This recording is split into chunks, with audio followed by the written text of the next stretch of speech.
જે લોકો રાજકોટમાં પોતાના ઘરનું સપનું જોઈ રહ્યા છે તેમના માટે ખૂબ જ સારા સમાચાર છે. રાજકોટ મહાનગરપાલિકા એક નવી આવાસ યોજના લઈને આવ્યું છે. તો ચાલો આ યોજના માટે ઓનલાઈન અરજી કેવી રીતે કરવી તેની આખી પ્રક્રિયાને એકદમ સરળ ભાષામાં સમજીએ. જી હા, રાજકોટ મહાનગરપાલિકાએ કુલ મળીને પૂરા 1080 નવા મકાનોની જાહેરાત કરી છે. આ ખરેખર એક બહુ મોટી તક છે જેનો લાભ ઘણા પરિવારો ઉઠાવી શકે છે. આ યોજનાનો મુખ્ય હેતુ એ છે કે EWS, LIG અને MIG એટલે કે આર્થિક રીતે નબળા અને મધ્યમ વર્ગના પરિવારોને પોસાય એવા ભાવે પોતાનું ઘર મળી રહે.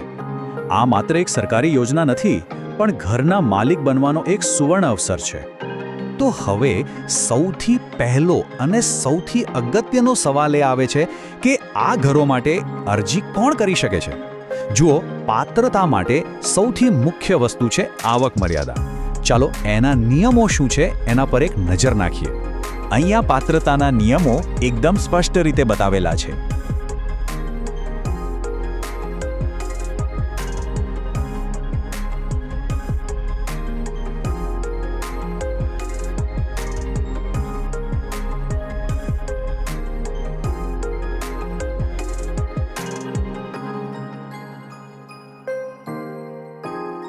સ્વાભાવિક છે કે મનમાં સવાલ થાય કે આવક મર્યાદા તો જાણી લીધી, પણ એ સાબિત કરવા માટે શું કોઈ પુરાવો આપવો પડશે?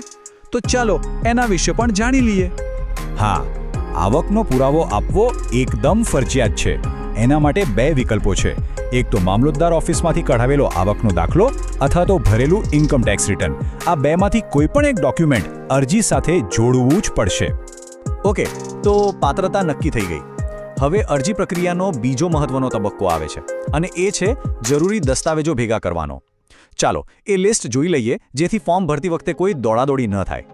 સ્ક્રીન પર અત્યારે જરૂરી ડોક્યુમેન્ટ્સનું આખું લિસ્ટ છે. આમાં અરજદારનો ફોટો, આધાર કાર્ડ, રેશન કાર્ડ, ચૂંટણી કાર્ડ અને લાઇટ બિલ જેવી વસ્તુઓનો સમાવેશ થાય છે. અરજી કરતા પહેલા આ ચેકલિસ્ટ પ્રમાણે બધા જ કાગળો તૈયાર રાખવા ખૂબ જરૂરી છે. અહીંયા એક ખાસ વાત ધ્યાનમાં રાખવા જેવી છે. અરજીમાં મુખ્ય અરજદારની સાથે સાથે સહ અરજદારનો આધાર કાર્ડ આપવું પણ ફરજિયાત છે. આ એક નાની વાત છે, પણ ઘણા લોકો ભૂલી જાય છે. અરજીમાં બેંકની વિગતોની ખાતરી કરવા માટે કાં તો એક રદ કરેલો ચેક અથવા તો બેંક પાસબુકના પહેલા પાનાની કોપી અપલોડ કરવાની રહેશે. આનાથી એ ખાતરી થાય છે કે આપેલી બેંકની માહિતી સાચી છે. એક વાત સ્પષ્ટ કરી દઈએ કે જાતિનું પ્રમાણપત્ર બધા માટે ફરજિયાત નથી. જો કોઈ અનામત કેટેગરી હેઠળ અરજી કરવા માંગતું હોય તો જ આ પ્રમાણપત્ર આપવાનું રહેશે. બાકીના લોકોએ તેની ચિંતા કરવાની જરૂર નથી. ચાલો, તો હવે ડોક્યુમેન્ટ્સ પણ તૈયાર છે. હવે વારો છે અરજી કરવાનો. આખી પ્રક્રિયા ઓનલાઈન છે અને સાચું કહું ને તો ખૂબ જ સહેલી છે. ચાલો એને સ્ટેપ બાય સ્ટેપ સમજીએ. અરજી કરવા માટે બસ આ 4 સરળ સ્ટેપ્સ છે. સૌથી પહેલા વેબસાઇટ પર જાઓ. ત્યાં ઓનલાઈન ફોર્મ ભરો. પછી જે ડોક્યુમેન્ટ્સ તૈયાર કર્યા છે એ અપલોડ કરો અને બસ છેલ્લે અરજી સબમિટ કરી દો. છે ને એકદમ સરળ. અને હવે આપણે આખી વાતના સૌથી અગત્યના ભાગ પર આવી ગયા છીએ. એ છે મહત્વની તારીખો અને બીજી કેટલીક જરૂરી માહિતી. આ માહિતી ભૂલ્યા વગર નોંધી લેજો. અરજી કરવાનો સમયગાળો ખાસ નોંધી લેજો. ઓનલાઈન ફોર્મ 7 એપ્રિલ 2026ના રોજ બપોરે 1 વાગ્યાથી શરૂ થશે અને 6 મે 2026ના રોજ સાંજે 5 વાગે બંધ થઈ જશે. એટલે કે આ સમયગાળામાં જ અરજી કરવાની રહેશે. અરજી કરવા માટેની એકમાત્ર સત્તાવાર વેબસાઇટ છે www.rmc.government.in. આ જ વેબસાઇટ પર જઈને અરજીની પ્રક્રિયા શરૂ કરવાની છે. હવે માની લો કે ઓનલાઈન ફોર્મ ભરવામાં કોઈ મુશ્કેલી આવે તો ચિંતા કરવાની જરૂર નથી.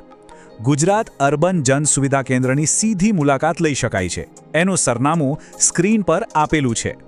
અને જો ત્યાં સુધી જવું શક્ય ન હોય તો આ મોબાઈલ નંબર પર સીધો સંપર્ક પણ કરી શકાય છે. 9737380547. અરજીને લગતા કોઈ પણ પ્રશ્નોના જવાબ અહીંથી મળી રહેશે. તો બધી જ જરૂરી માહિતી હવે આપણી પાસે છે. તો શું રાજકોટમાં પોતાના ઘરનું સપનું સાકાર થવાનો આ જ સાચો સમય છે? હવે જરૂર છે માત્ર એક પગલું ભરવાની.